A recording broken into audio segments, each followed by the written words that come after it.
namun jangan sampai tertular. Ingat selalu pesanmu, jaga jarakmu, hindari kerumunan, jaga keluargamu. Halo pemirsa, bagaimana kabar Anda hari ini? Semoga tetap sehat dan tetap semangat dalam beraktivitas. Senang sekali saya Heri Trianto bisa menemani Anda kembali dalam bincang-bincang sore hari ini yang akan membahas mengenai peluncuran buku pedoman perubahan perilaku penanganan COVID-19 yang disiarkan secara langsung dari Media Center Satuan Tugas Penanganan COVID-19 Geraha BNPB Jakarta. Para pemirsa, hasil survei Badan Pusat Statistik pada periode 7 sampai 14 September menunjukkan masih adanya 17% responden yang yakin atau sangat yakin dirinya tidak akan tertular COVID-19. Hal ini tentu berdampak pada pengabaian protokol kesehatan 3M. Untuk itulah bidang perubahan perilaku Satgas Penanganan COVID-19 sebagai ujung tombak dalam perlawanan terhadap COVID-19 meluncurkan buku pedoman perilaku penanganan COVID-19 yang menyajikan konsep dasar perubahan perilaku, strategi, dan sasaran perubahan perilaku serta organisasi pelaksana pendukungnya. Tentunya Satgas Penanganan COVID-19 juga tidak dapat bergerak sendiri. Diperlukan kolaborasi pentahelik yang melibatkan pemerintah, media, juga masyarakat, serta pelaku usaha dan akademisi untuk bisa mensukseskan perubahan perilaku di masyarakat. Lalu bagaimana agar program perubahan perilaku ini bisa berjalan sukses? Mari kita saksikan dalam talkshow berikut peluncuran buku pedoman perubahan perilaku penanganan COVID-19. Nah, bagaimana dengan daerah lainnya menangani perubahan perilaku?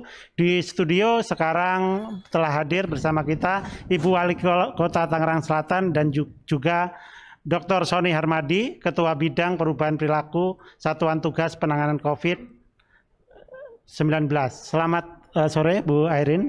Pak Sony, apa kabar? Selamat sore, alhamdulillah baik. Tapi kami juga akan sapa dulu ini para pembicara yang lainnya yang sudah bergabung dengan Zoom. Itu ada Pak Lilik Kurniawan, Deputi Pencegahan dan Kesiapsiagaan Kebencanaan di BNPB yang ada di Geraha BNPB yang beda ruang. Selamat sore Pak Lilik. Selamat sore Mas Heri, Assalamualaikum. Apa kabar Pak? Sehat ya Pak Lilik ya? Alhamdulillah sehat Mas. Baik, para pemirsa semuanya, selain di kita juga bergabung Sekretaris Daerah Provinsi Jawa Timur, Bapak Heru Cahyono. Beliau mau saya sapa tapi sepertinya masih belum di tempat. Tetapi kita akan segera mulai diskusi ini sambil menunggu Pak Heru. Sebagai informasi, kondisi studio telah disanitasi. Mikrofon yang kami gunakan juga sudah disinfeksi dengan baik dan kami juga senantiasa menjaga jarak. Jadi jaga jarak kami 1,5 meter. Talkshow ini juga memperlihatkan protokol kesehatan yang ditujukan untuk semua kalangan. Sebelum kita mulai diskusi, mari kita menggunakan hand sanitizer terlebih dahulu. Silakan Bu Airin. Pak Sony, kejauhan.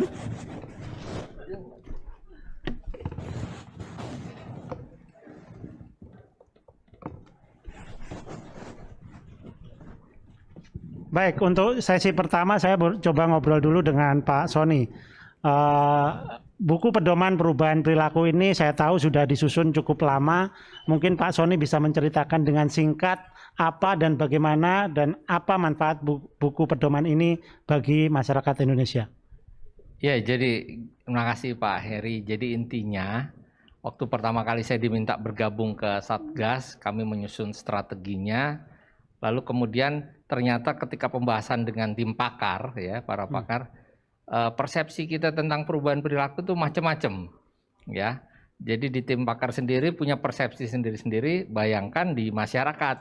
Lalu kami juga berpikir bahwa persepsi perubahan perilaku ini harus sama, terutama antar pengambil kebijakan. Oleh karenanya setelah strategi disusun dengan baik, kita sudah jelas apa itu perubahan perilaku yang kita inginkan. maka kita berkesimpulan kita perlu menyusun sebuah buku pedoman perubahan perilaku. Nah, di dalam buku pedoman perubahan perilaku ini sebenarnya kita menjelaskan apa sih perubahan perilaku yang diharapkan. Jadi perubahan perilaku yang diharapkan, kenapa perubahan perilaku itu diharapkan, apa dampaknya kalau perubahan perilaku itu terjadi, lalu kemudian juga apa prasyarat terjadinya perubahan perilaku dan seterusnya. Nah, perubahan perilaku yang kita harapkan jelas, kepatuhan total terhadap protokol kesehatan. 3M adalah vaksin yang terbaik saat ini. Nah, kemudian kami menyusun ada ahli dokter di situ, ada ahli kesehatan masyarakat, lalu kemudian ikut nimbrung di situ psikolog, sosiolog, antropolog, bahkan ahli bahasa. Profesor bahasa kami libatkan karena ternyata gini, bagaimanapun juga bahasa itu sangat penting menjadi media komunikasi, orang menjadi paham ketika disampaikan dengan bahasa yang tepat. Lalu kami juga berdiskusi dengan teman dari lintas jurusan, kemudian juga minta masukan dan seterusnya. Jadi alhamdulillah Pak Doni sendiri sebagai ketua Satgas memberikan banyak sekali coretan ya, masukan terhadap buku pedoman ini. Lalu kemudian juga atas arahan beliau akhirnya 2 hari yang lalu selesai buku ini. 2 hari yang lalu selesai dengan coretan masih ya. Kami kumpul seluruh ketua bidang, kan ada Pak Heri juga, termasuk koordinator tim pakar. Lalu kemudian kita bahas lagi, lalu dari situ ada coretan-coretan kecil yang perlu diperbaiki. Dan kemarin malam baru selesai semuanya. Jadi buku ini sudah siap diedarkan yang kemudian menjadi pedoman ya bagi kita semua para pengambil keputusan. Ya, gitu. Betul. Baik, saya mau tanya ke Bu Airin gitu. Bu Airin, selama 7 bulan kita melewati COVID-19 ini, mungkin bisa cerita apa yang dialami gitu, hambatan-hambatan mungkin atau kejadian-kejadian yang dialami dalam mensosialisasikan perubahan perilaku kepada masyarakat agar patuh terhadap protokol kesehatan.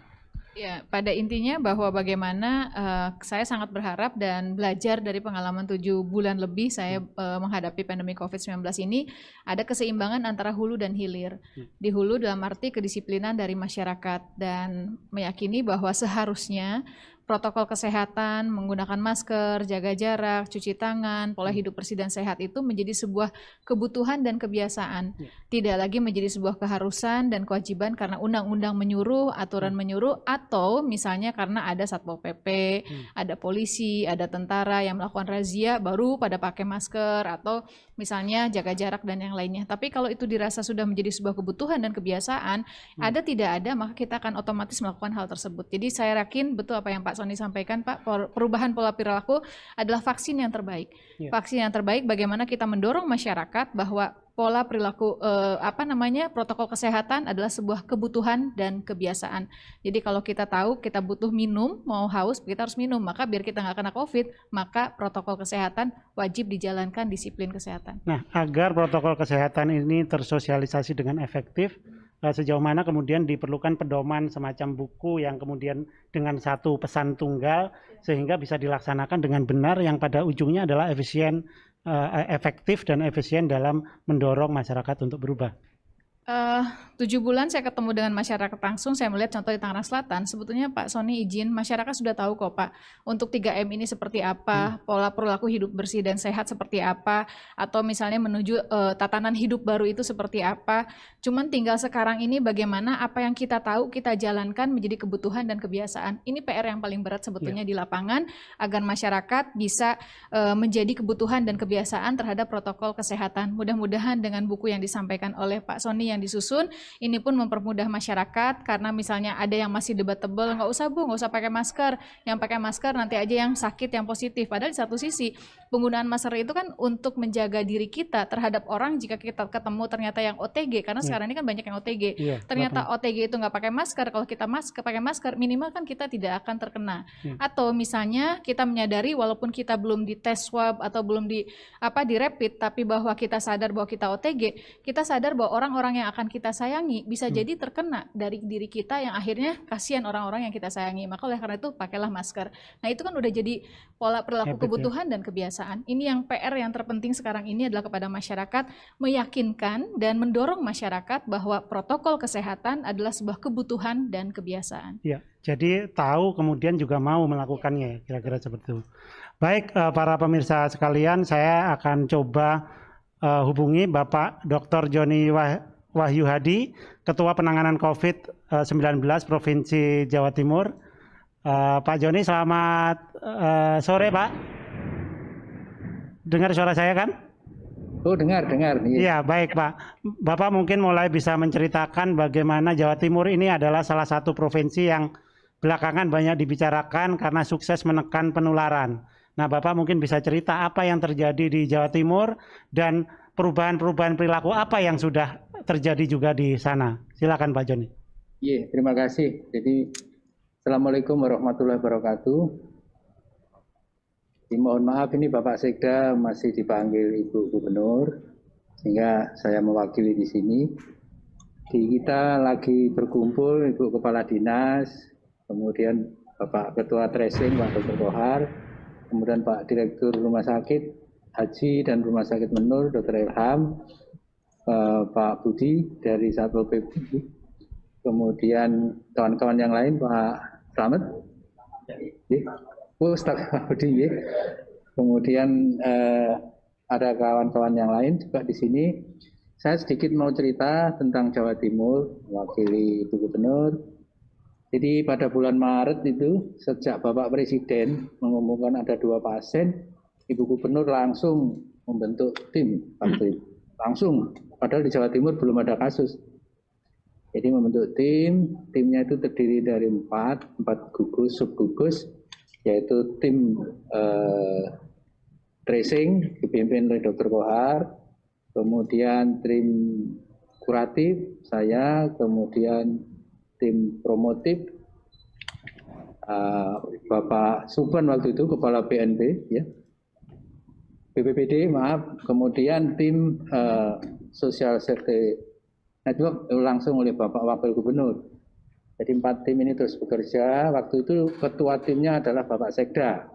Kemudian ada perubahan dari Bapak Menteri Dalam Negeri, harus Ibu Gubernur sendiri sebagai ketua gugus tugas kemudian berubah. Nah pada saat itu konsep yang ada adalah yang sakit pakai masker waktu itu ya. Yang sakit pakai masker, yang tidak sakit tidak pakai masker. Waktu itu. Itu dari Pak Menteri Kesehatan, Pak Terawan. Jadi di Jawa Timur juga itu. Ya, nanti kalau ada yang sakit pakai masker. Sehingga nilai yang sakit pakai masker itu sudah mendarah daging waktu Maret sampai April itu ya. Yang kita tahu sebetulnya konsep itu yang harus merubahnya agak susah. Kemudian dengan berjalannya waktu, maka 1, 2, 3 case mulai ada. Kemudian pada bulan Mei, Juni itu terjadi lonjakan kasus yang luar biasa. Ya dari Jakarta, dari Bali, case itu kita lakukan tracing, ya, kita lakukan testing, kita membentuk suatu network rumah sakit rujukan pada awalnya 44 rumah sakit rujukan yang bisa merawat, kemudian berkembang terus sampai bulan Juli itu 127 rumah sakit. Kami membuat rumah sakit lapangan, ya, tujuan kami adalah untuk merawat pasien-pasien yang ringan dan yang positif isolasi. Isolasi yang di rumahnya tidak representatif.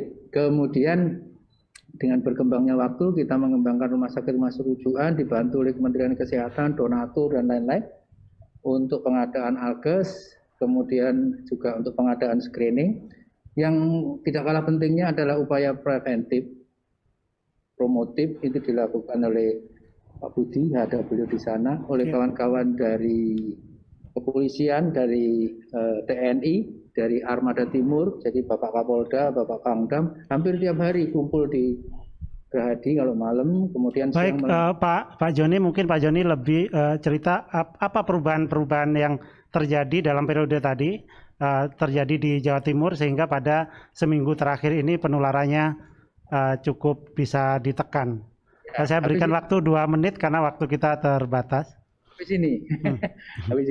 Habis itu dengan berjalannya waktu kasusnya menjadi tinggi. Kemudian dari yang sedang kita lakukan itu, case-nya tetap tinggi, kematian tetap tinggi, rumah sakit juga demikian, terjadi overload. Ternyata kita semuanya di bawah pimpinan Ibu Gubernur menyimpulkan bahwa yang penting adalah mencegah orang tidak sakit. Mencegah orang tidak sakit itu lebih penting, sehingga penegakan protokol kesehatan itu menjadi prioritas. Untuk bisa ditegakkan maka harus ada peraturannya. Atas ide dari Bapak Kapolda waktu itu, Bapak Pangdam, kemudian mendekati ke DPR untuk membuat perda. Jadi perda di Jawa Timur untuk penegakan protokol kesehatan ini mungkin yang pertama di Indonesia. Ya. Pertama kali ya. Ada perdanya, kemudian dari tentara, dari Satpol PP, dari kepolisian melakukan operasi justisi besar-besaran. Operasi besar-besaran inilah untuk menegakkan protokol kesehatan. Kami juga komunikasi dengan FKM untuk melakukan survei, ya, survei tentang ketaatan terhadap protokol kesehatan. Ternyata naik terus. Kami di Rumah Sakit Besar di Sutomo sendiri juga melakukan survei.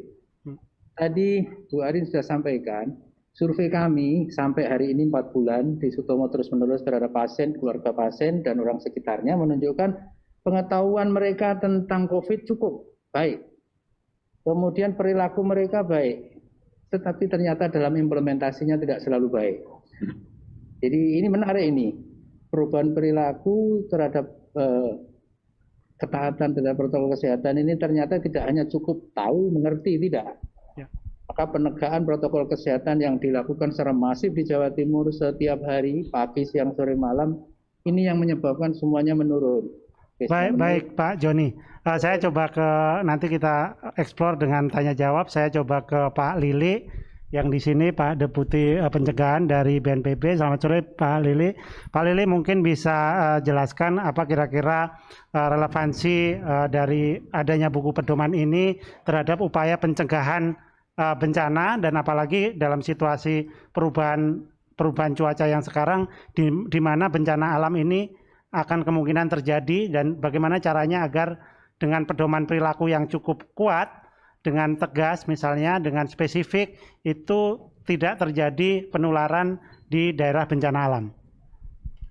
Oke, selamat sore Mas Heri. Baik, terima kasih. Pertama-tama saya ingin mengucapkan selamat dulu untuk Jawa Timur, yang pada minggu-minggu ini sudah nggak ada lagi kabupaten kota yang masuk zona merah begitu, tapi masih banyak yang oranye, yang kita harapkan bisa dipertahankan. Kemudian terkait dengan launching dari buku ini yang sebenarnya yang ditunggu-tunggu bagi kita semua. Bagaimana kita harus punya satu acuan yang sama begitu, karena kita tahu mengenai COVID-19 ini dari mulai bulan Maret sampai sekarang, ini berapa kali ada perubahan-perubahan. Tadi juga sudah disampaikan, awalnya kita ingat pada saat kita di gugus tugas menggunakan masker begitu, ternyata ketemu dengan pejabat WHO, kita ditegur.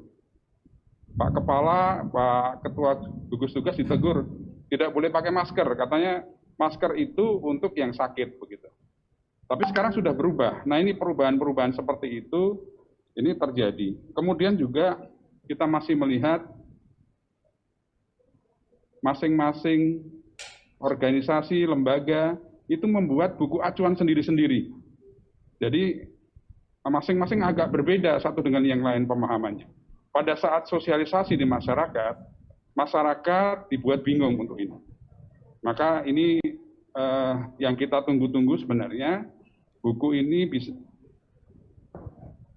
acuan dari kita semua, dari Sabang sampai Merauke begitu, termasuk kami yang ada di BNPB.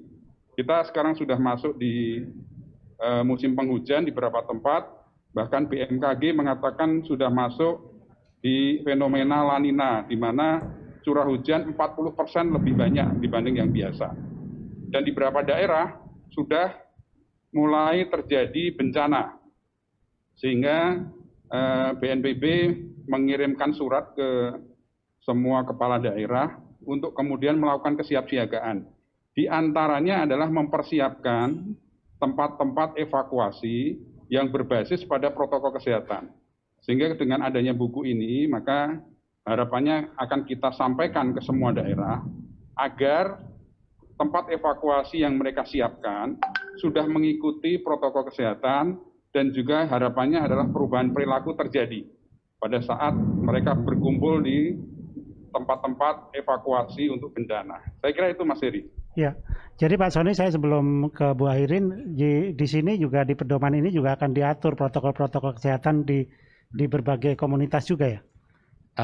Tidak secara detail karena nanti ada pedoman yang bisa diacu berikutnya. Kami sudah siapkan beberapa pedoman, tapi pedoman ini intinya perubahan perilaku apa yang diharapkan, mengenali COVID-19 itu seperti apa, kenapa pakai masker itu menjadi penting, bagaimana cara memakai masker, melepas masker, dan seterusnya. Jadi tadi kan Pak Lili udah jelaskan, sebetulnya di awal-awal Pak Lili ini yang paling aktif untuk mendorong perubahan perilaku ini. Jadi ada beberapa contoh dari bisa diperlihatkan buku dong bukunya ke pemirsa dong. Oh ya, ini bukunya, covernya ini untuk menentukan gambar atau tokohnya saja kami melakukan polling nih Bu Airin dengan suara 5.876 dan ini terpilih sekitar 36% dari 4 gambar yang kami sampaikan. Nah di dalam ini ada beberapa, nanti Bu Airin jadi orang pertama ini yang menerima buku secara langsung. Intinya di awal dijelaskan, kenali dirimu, kenali musuhmu, kenali medan perangmu. 1000 kali kau berperang, 1000 kali kau menang. Nah, kenali dirimu itu apa? Terus kemudian kenali musuhmu itu apa? Kenali medan perangmu itu apa? 1000 kali berperang, 1000 kali menang. Lalu kemudian kita ada di awal ini perubahan perilaku dengan menjalankan wajib iman, aman, dan imun. Nah, iman tentunya sesuai agama dan kepercayaan. Aman itu adalah melaksanakan 3M protokol kesehatan. Imun itu tadi ya, bagaimana menjaga imunitas tubuh kita, tidak panik, hati gembira, makan makanan bergizi, istirahat yang cukup, olahraga, dan seterusnya. Nah di dalam ini ada, kami berusaha dengan bahasa yang sangat sederhana. Mungkin Bu Airin sudah sempat melihat, berusaha dengan bahasa yang sangat sederhana bahwa virus ini menyerang siapa saja tanpa terkecuali. Ya, dibawa oleh manusia bukan hewan dan dapat menjadi silent killer atau pembunuh diam-diam karena banyak sekali orang tanpa gejala lalu kemudian dia membawa virus dan menularkannya pada mereka yang berisiko tinggi. Jadi Pak Sony bisa ditahan dulu penjelasannya, nanti dijelaskan dibagikan aja ya buku pedoman ini. Ya, saya ada pertanyaan juga untuk Bu Airin, kira-kira buat pesan kepada masyarakat yang bisa disampaikan dalam mematuhi protokol kesehatan itu apa yang harus masyarakat lakukan? Ya, pertama terima kasih tentunya kepada BNPB, Pak Sony dan semuanya yang sudah menyusun dengan tata kata kalimat yang mudah dibaca dan harusnya dipercaya oleh masyarakat. Tidak ada lagi debatable persoalan mengenai disiplin terhadap protokol kesehatan. Dan saya hanya menyampaikan bahwa sehat itu tanggung jawab ada di dalam diri kita masing-masing. Dan di dalam diri kita masing-masing ada tanggung jawab sehat untuk orang lain. Karena jangan sampai manakala kita yang OTG menularkan kepada orang yang kita sayangi atau orang yang kita temui. Maka oleh karena itu pakailah dan disiplinlah terhadap protokol kesehatan, menggunakan masker, jaga jarak, cuci tangan, pola hidup bersih dan sehat. Dan anggap saja orang yang kita ketemu itu adalah OTG Pak Sony. Jadi udah otomatis kalau kita melihat di sekeliling kita nih OTG, pasti saya meyakini kita akan berdisiplin terhadap protokol kesehatan. Baik, terima kasih Bu Airin, tapi tanpa terasa kita sudah waktu kita yang sangat terbatas sehingga kita bisa mengeksplor lebih jauh lagi tentang pedoman perubahan perilaku ini di lain waktu. Saatnya kita tiba di penghujung acara. Semoga bincang-bincang hari ini bermanfaat untuk kita semua.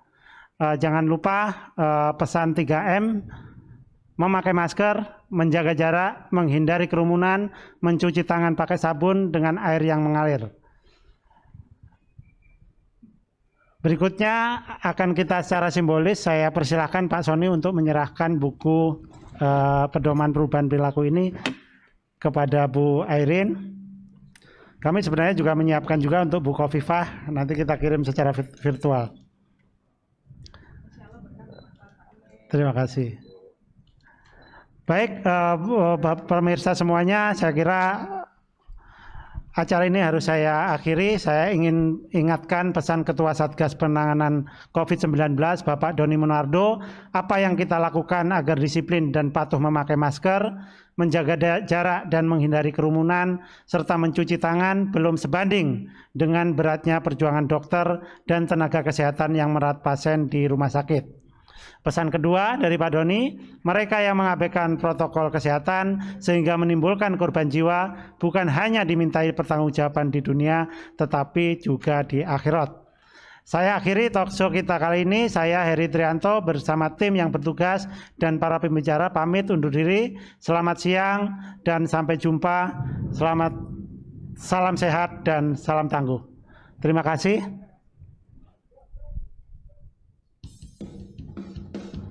Ingat pesan ibu, pakai maskermu, cuci tangan pakai sabun, jangan sampai tertular.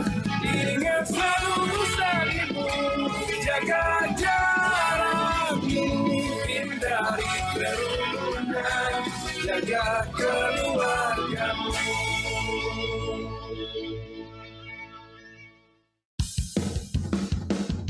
Ingat pesan ibu, pakai maskermu, cuci tangan pakai sabun, jangan sampai tertular. Ingat selalu pesan ibu, jaga jarakmu, hindari kerumunan, jaga keluargamu.